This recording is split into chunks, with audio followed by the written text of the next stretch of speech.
Hello friends, എല്ലാവർക്കും നമ്മുടെ സുമി മുബാസ് മനസ്സിലോട്ട് സ്വാഗതം.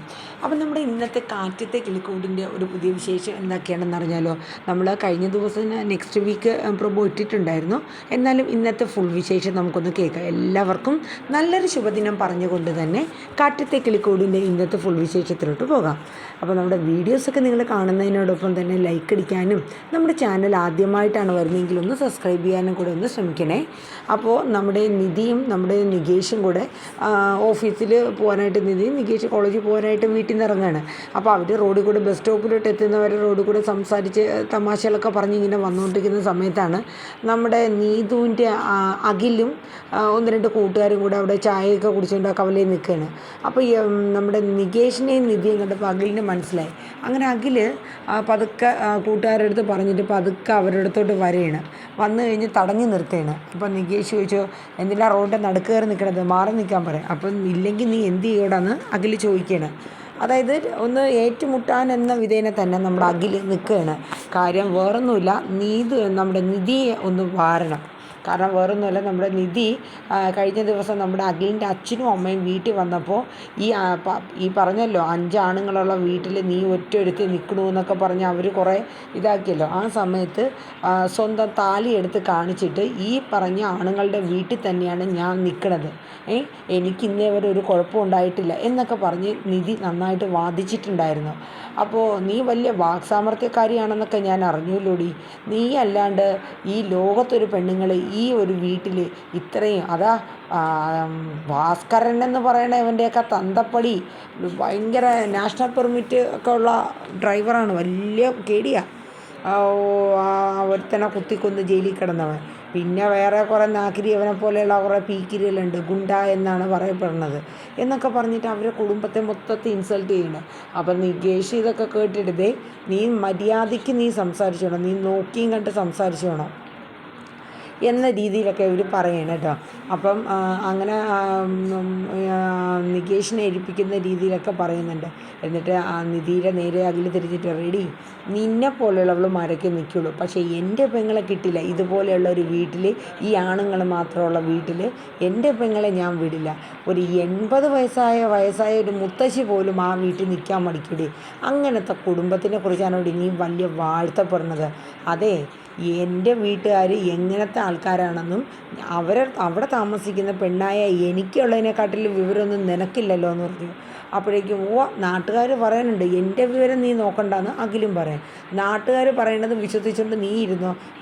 ആ വീട്ടിൽ താമസിക്കുന്ന പെണ്ണാണ് ഞാൻ, എനിക്കറിയാം ആ വീട്ടിലുള്ളവരും ആ വീട്ടിൽ താമസിക്കുന്ന എൻ്റെ അവസ്ഥകളൊക്കെ എന്താണെന്ന്.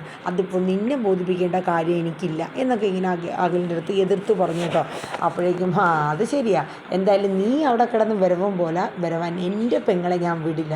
അപ്പോഴേക്കും നിധി പറഞ്ഞു, വിടണ്ട, നിന്നോട് ആവശ്യപ്പെട്ടൊന്നുമില്ലല്ലോ, അത് നിങ്ങളുടെ ഇഷ്ടം പോലെ ചെയ്തോളാൻ പറഞ്ഞ് നിധിയും വെല്ലുവിളിക്കുന്നത്.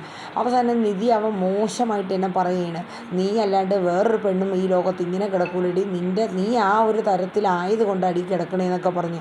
ഇതൊക്കെ കേട്ടിട്ട് നമ്മുടെ നികേഷിനെ അങ്ങോട്ട് സഹിക്കാൻ പറ്റുക. നികേഷ് അവൻ്റെ മെക്കിട്ട് അങ്ങോട്ട് കയറാൻ പോയപ്പോൾ നിധി പിടിച്ചു മാറ്റി വലിച്ച് എങ്ങനെയെങ്കിലും പുറകിലാക്കിയിടാം. അവൻ പറഞ്ഞ്, എന്താടാ നിനക്ക് തല്ലണോടാ എന്നിങ്ങനെ അഖിൽ ചോദിക്കണേ. എടാ, ഏട്ടത്തെക്കുറിച്ച് അനാവശ്യം പറഞ്ഞുകൊണ്ടല്ലോ നിന്റെ പല്ല് കൊഴിച്ചിട്ട്, എന്നാൽ നീ വാടാ എന്നും പറഞ്ഞുകൊണ്ട് അങ്ങോട്ടും ഇങ്ങോട്ടും വെല്ലുവിളിക്കാൻ കേട്ടോ.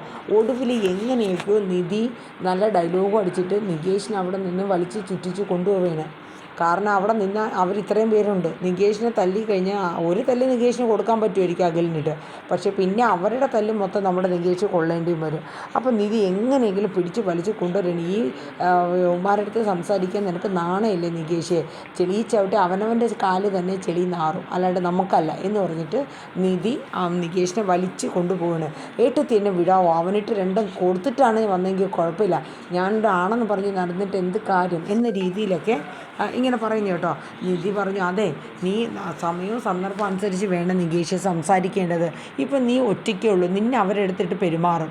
അത് ഏട്ടത്തി വിട്, എന്നാലും കുഴപ്പമില്ല, ഏട്ടത്തെക്കുറിച്ച് ഇത്രയും മോശമായിട്ട് പറഞ്ഞിട്ട് അത് കേട്ട് നിൽക്കണം എങ്ങനെയാണ് എന്നൊക്കെ പറഞ്ഞ് നികേഷ് കിടന്ന് പെടക്കേട്ടോ. അപ്പം നിധി പറഞ്ഞു, നീ ഒന്ന് സമാധാനപ്പെടും നികേഷ് എന്നൊക്കെ പറഞ്ഞ് ഇങ്ങനെ ഇതാക്കിയാണ്.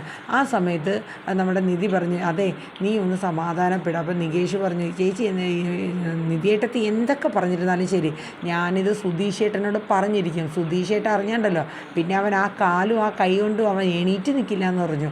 എൻ്റെ പൊന്നു നികേഷേ, അല്ലെങ്കിൽ തന്നെ സുധീഷിനെ അറിയാലോ, ഒരു കേസിൽ സുധീഷിൻ്റെ ലൈസൻസും കൂടെ വാങ്ങി വെച്ചിരിക്കുക. ഇനിയിപ്പോൾ നീ ഇത് വീട്ടിൽ ചെന്ന് പറഞ്ഞ് അങ്ങോട്ടും ഇങ്ങോട്ടും അടിപിടിയായി അടുത്ത കേസും കൂടെയാണ്, അത് വേണോ? അപ്പോഴേക്കും പിന്നെ നികേഷ് സൈലൻ്റ് ആയിട്ടോ ആ ഒരു വിറയും ഇതൊക്കെ അങ്ങ് നിന്നു, ആകെ സൈലൻ്റായിട്ട് നിൽക്കുകയാണ്. ഈ സമയത്ത് നിധി പറഞ്ഞു, നീ വീട്ടിൽ ഹരീഷിനോടും പറയണ്ട, സുധീഷിനോടും പറയണ്ട, പ്രശ്നങ്ങൾ കൂടുതൽ വഷളാവത്തല്ലേ ഉള്ളൂ. അപ്പം നിധിയേട്ടത്തി പറയണത് ഈ കേട്ടതൊക്കെ നമ്മൾ ഒന്നും ആരോടും പറയണ്ടെന്നാണോ? എന്താ നിധിയേട്ടത്തി ഈ പറയണത്? വേണ്ട നികേഷ്, അതിൽ കാര്യമുണ്ട്, അതുകൊണ്ടാണ് നമ്മൾ അങ്ങോട്ടും ഇങ്ങോട്ടും പറഞ്ഞ് ചുമ്മാ അടിയും പിടിയും ഉണ്ടാക്കാം എന്നുള്ളത് മാത്രമേ ഉള്ളൂ. അതുകൊണ്ട് നീ പറയാൻ നിൽക്കണ്ട എന്നിങ്ങനെ പറഞ്ഞു. ഒടുവിൽ നികേഷിനെ കൊണ്ട് സത്യം ഇടിപ്പിക്കുകയാണ് നിധി. കാരണം ഇത് പറഞ്ഞു കഴിഞ്ഞാൽ അതിൽ നിന്നും വലിയ ഗുലുമാലാവും എന്നുള്ളൊരു പേടി നിധിക്കറിയാം. അപ്പോഴേക്കും നികേഷ് പറഞ്ഞു, ശരി ഞാൻ അവരോട് പറയില്ല, പക്ഷേ അവനെ എപ്പോഴെങ്കിലും റോഡിലിട്ട് കിട്ടുമ്പോൾ നോക്കിക്കോ, ഞാൻ അവനിട്ടുള്ളത് ഞാൻ കൊടുത്തിരിക്കുമെന്ന് നികേഷ് പറഞ്ഞു. അങ്ങനെ ഒരുവിധം നിധി നികേഷിനെ സമാധാനിപ്പിക്കുകയാണ്. അത് കഴിഞ്ഞ് കാണിക്കണം നമ്മുടെ സുധീഷ് വീട്ടിൽ തന്നെ ഇങ്ങനെ ഇരിക്കുകയാണ്. അപ്പോഴേക്കും നമ്മുടെ ഭാസ്കർ ഉച്ചയ്ക്ക് വിശന്നിട്ട് ഊണൊക്കെ കഴിക്കാൻ വേണ്ടി അടുക്കളയിലോട്ട് ചെന്ന് കുറച്ച് ചോറൊക്കെ എടുത്തുകൊണ്ട് വന്ന് കഴിക്കുകയാണ്. അപ്പോൾ ഒരു പാട്ടൊക്കെ പാടിയാണ് നമ്മുടെ ഭാസ്കരൻ കഴിക്കാൻ വന്ന് തറയിലിരുന്നത്. ചോറൊക്കെ പോയി ഇട്ടുകൊണ്ട് വന്നു കേട്ടോ. അപ്പം ഭാസ്കരൻ ഒത്തിരി വെപ്രാളപ്പെട്ടിങ്ങനെ തന്നെയാണ്. അപ്പോൾ അത് കണ്ടപ്പോൾ സുധീഷ് കഴിഞ്ഞ് അയ്യേ, അതെ ആ ചോറൊന്നും അവിടെ നിന്ന് എണീറ്റ് ഓടൂല, പതുക്കെ തിന്നാലും മതി, കണ്ടിട്ട് എന്നെ അരച്ചിട്ട് പാടില്ലല്ലോ. അതെ എൻ്റെ വായിക്കകത്ത് നോക്കിക്കൊണ്ടിരിക്കാൻ നിന്നോട് പറഞ്ഞു എന്ന് ഭാസ്കരൻ ചോദിക്കും. കണ്ടപ്പോൾ പറഞ്ഞതാ, നീ കാണണ്ട, നീ എണീറ്റ് പോടാറുക എന്നൊക്കെ പറഞ്ഞു. എന്നിട്ട് ഭാസ്കരൻ ഒരു മുരിങ്ങക്കോലോ ഉള്ളോ എന്തോ ഒരു സംഭവം ഇങ്ങനെ ചവച്ചെടുത്തിട്ട് അത് തറയിലിട്ടു. അപ്പം നമ്മുടെ സുധീഷ് പറഞ്ഞു, അയ്യേ ഇത് വൃത്തിയില്ല, ദേ അവിടെയൊക്കെ വേസ്റ്റ് ഇട്ടാണ്ടല്ലോ എന്നും പറഞ്ഞുകൊണ്ട് സുധീഷ് ഇങ്ങനെ ബഹളം വെക്കുകയാണ്. ആ സമയം ഭാസ്കരൻ ചുമ്മാ ചൊറിയാൻ വരണ്ട് പോടാ ലിറ്റിൽ ബോയ് എന്നും പറഞ്ഞുകൊണ്ട് സുധീഷിനെ കളിയാക്കി. അപ്പോഴേക്കും സുധീഷിൻ്റെ ഫോണിലൊരു കോള് വരികയാണ്. അപ്പോൾ സുധീഷ് കോള് ചാടി എടുക്കുകയാണ്. അപ്പോൾ ഫോണ് വിളിക്കുന്നത് നമ്മുടെ സുധീഷും നിധിയും കൂടെ പോയി ഒരു വക്കീലിനെ കണ്ടല്ലോ, ഡൈവേഴ്സ് മ്യൂച്വൽ ഇതിൽ പോയി കണ്ടത്. അപ്പോൾ ഒരു മ്യൂച്വൽ ഒരു പെറ്റീഷൻ കൊടുത്തിട്ടുണ്ടായിരുന്നു, അവർക്ക് ഡൈവേഴ്സ് വേണമെന്ന് പറഞ്ഞിട്ട്. അപ്പോൾ അതിൻ്റെ ഇത് നാളെയാണ്. അപ്പോൾ നാളെ നിങ്ങൾ കോടതിയിൽ വരണമെന്നും പറഞ്ഞാണ് വരുന്നത്. അതായത് ഇതിൻ്റെ പെറ്റീഷൻ കൊടുക്കാൻ പോവുകയാണ് കോടതിയിൽ. അപ്പോൾ 2-3 ഇതൊക്കെ കഴിഞ്ഞ് കൗൺസിലിംഗ് ഒക്കെ കഴിഞ്ഞായിരിക്കും നിങ്ങൾക്ക് കിട്ടുക എന്നൊക്കെ പറഞ്ഞു. അപ്പോൾ സുധീഷ് ചോദിച്ചു, മാഡം ഇതൊന്ന് നീട്ടി വെക്കാൻ പറ്റുമോ? അപ്പോൾ പറഞ്ഞ്, നിങ്ങൾ രണ്ടുപേരും മ്യൂച്വലായിട്ടാണല്ലോ ഇത് തന്നത്, പിന്നെ എന്താ ഇപ്പോൾ ഒരു മാറ്റം? നിങ്ങളുടെ ഭാര്യയ്ക്ക് എത്രയും പെട്ടെന്ന് വേണം എന്നുള്ളതായിരുന്നല്ലോ തീരുമാനം. അല്ല എനിക്കത് താല്പര്യമില്ല, അവൾക്ക് താല്പര്യമുണ്ട്, പക്ഷേ എനിക്ക് താല്പര്യമില്ല മാഡം.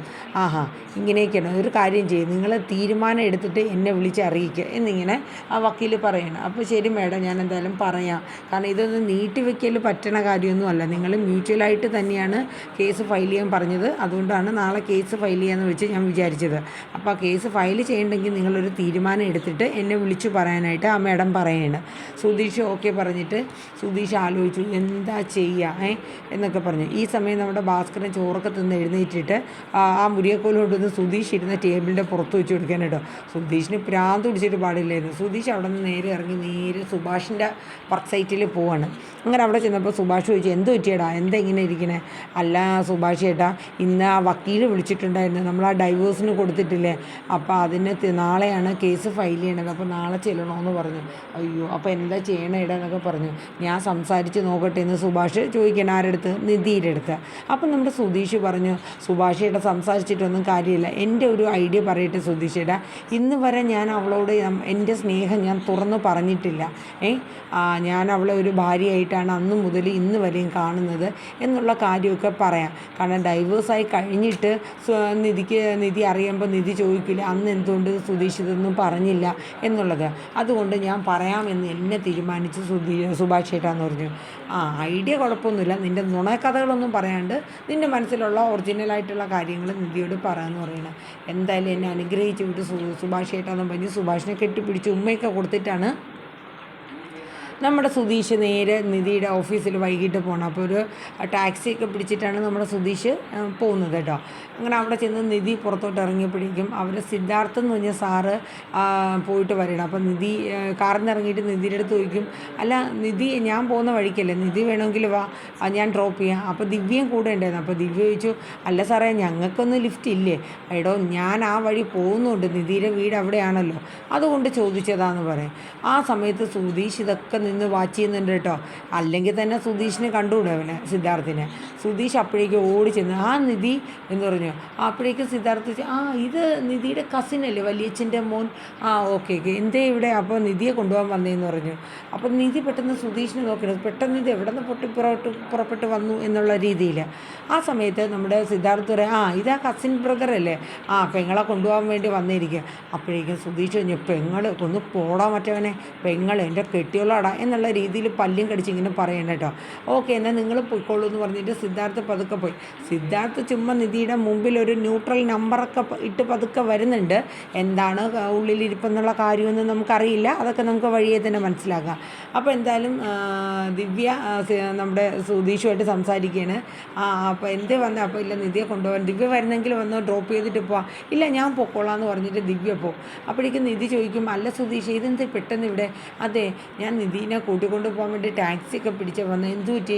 അതെ നമുക്ക് എവിടെയെങ്കിലും പോയിട്ട് സ്വസ്ഥമായിട്ട് കുറച്ച് കാര്യങ്ങൾ എനിക്ക് സംസാരിക്കണം. അതെന്താ സുധീഷ്, വീട്ടിൽ ഇരുന്ന് സംസാരിച്ചാൽ പോരെ? അത് പറ്റില്ല, അവരൊക്കെ ഇരിക്കുമ്പോൾ എനിക്ക് സംസാരിക്കാൻ ബുദ്ധിമുട്ടാണ്. നമ്മൾ നിധി മാത്രമുള്ളപ്പം പറഞ്ഞാലേ എനിക്ക് പറ്റുള്ളൂ എന്ന് പറഞ്ഞു. ഓക്കെ എന്നാൽ ആയിക്കോട്ടെ എന്ന് പറഞ്ഞ് ആ ടാക്സി കയറി നേരെ ബീച്ചിലോട്ട് പോവുകയാണ്. അങ്ങനെ ബീച്ചിൽ ചെന്നിങ്ങനെ ഇരിക്കുകയാണ്. അപ്പം നിധിയുടെ അടുത്ത് സുധീഷിനൊരു ബുദ്ധിമുട്ടുണ്ട് സ്റ്റാർട്ടിങ്, ആദ്യം എങ്ങനെയൊക്കെ പറയണം എന്നുള്ളതൊക്കെ ഒരു പരിഭവവും ബുദ്ധിമുട്ടൊക്കെ ഉണ്ട്. അപ്പം നിധി ചോദിക്കുന്നുണ്ട്, മുഖമൊക്കെ വല്ലാണ്ടിരിക്കുന്നുണ്ടല്ലോ, ടെൻഷൻ അടിച്ചിട്ട്, എന്ത് പറ്റി സുധീഷ് എന്ന് നിധി ചോദിക്കുകയാണ്. ആ സമയം നമ്മുടെ നിധി സുധീഷ് പറയും, ഒന്നുമില്ല, എനിക്ക് നിധിയുടെ അടുത്ത് ചില കാര്യങ്ങൾ പറയണം. പറഞ്ഞു, നിധിയുടെ ജോലിയൊക്കെ എങ്ങനെ പോണു? അത് ചോദിക്കാനോ കടപ്പുറത്ത് കൊണ്ടുവന്നേ? അല്ല ഞാൻ ചോദിച്ചെന്നേ ഉള്ളൂ എന്ന് സുധീഷ് പറയും. അതെ എനിക്ക് പറയാനുള്ള കാര്യം എന്താണെന്ന് വെച്ചാൽ, നിധിക്കറിയോ നമ്മൾ തമ്മിൽ ആദ്യമായിട്ട് കാണുന്നത് എവിടെയാണെന്ന്? തിരുവനന്തപുരത്ത് വെച്ചിട്ട് അല്ലേ, ഓർമ്മയുണ്ടോ നിധിക്ക്? ഇവിടെ വെച്ചിട്ട് തന്നെയാണ്. അപ്പോൾ അന്ന് നിധി എനിക്ക് വേണ്ടിയിട്ട് വണ്ടി തമ്മിൽ ജസ്റ്റ് ഒന്ന് ആയപ്പോൾ ആ ഓസ്ട്രേലിയൻ കങ്കാരുവും കൂടെ ഉണ്ടായിരുന്നു. അവൻ എൻ്റെ മെക്കിട്ട് കയറാൻ വന്നപ്പോൾ നിധി എനിക്ക് വേണ്ടി വാദിച്ചിട്ടുണ്ടായിരുന്നു. നമ്മുടെ ഭാഗത്തല്ലേ മിസ്റ്റേക്ക്, എന്നെ എന്തിനാ കുറ്റം പറയണമെന്നുള്ള രീതിയിൽ നിധി എനിക്ക് വേണ്ടി സംസാരിച്ചു. എനിക്ക് ആ നിമിഷം മുതൽ നിധിയെ പിന്നെയും കാണണം എന്നൊക്കെ ഉള്ളൊരു തോന്നലുണ്ടായിട്ടുണ്ട്. അപ്പോൾ നിധി ഇങ്ങനെ സുധീഷിനെ തന്നെ നോക്കുകയാണ്, എന്താ ഈ പറഞ്ഞു വരുന്നത് എന്നുള്ളത്. ആ സമയത്ത് സുധീഷ് എന്നിട്ട് ബാക്കി കണ്ടിന്യൂ ചെയ്യുകയാണ്.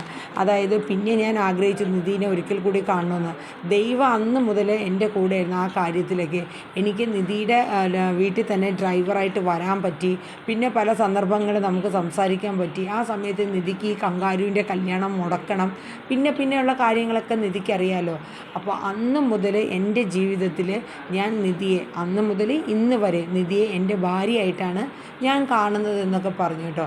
അപ്പോൾ നിധിക്ക് മനസ്സിലായി സുധീഷിന് തന്നോടുള്ള പ്രണയം തുറന്നു പറയാൻ വേണ്ടിയിട്ടാണ് എന്നുള്ളത്. അപ്പോൾ നിധി ഇങ്ങനെ ആകെ കൺഫ്യൂഷനായിട്ട് ഇങ്ങനെ നിൽക്കുകയാണ് കേട്ടോ, സുധീഷ് എന്താ ഈ പറയണത്. അപ്പം സുധീഷ് കാര്യങ്ങളൊക്കെ ഇങ്ങനെ തുറന്ന് പറയാണ്. താൻ എപ്പോഴും പറയാറില്ല നമ്മുടെ ജീവിതത്തിൽ നമ്മൾ രണ്ടും വേർപിരിഞ്ഞ് കഴിഞ്ഞാൽ നമുക്ക് നല്ല ലൈഫ് കിട്ടുമെന്ന്. അപ്പോൾ സുധീഷ് പറഞ്ഞു, ഒരിക്കലുമല്ല നിധി, എനിക്ക് നിധി എൻ്റെ ജീവിതത്തിൽ നിന്ന് പോയി കഴിഞ്ഞാൽ പിന്നെ മറ്റൊരു ജീവിതം എൻ്റെ ലൈഫിൽ ഉണ്ടാവില്ല എന്ന കാര്യം പറഞ്ഞാണ് ഇന്നത്തെ വിശേഷത്തിൽ വൈൻഡപ്പ് ആവുന്നത്.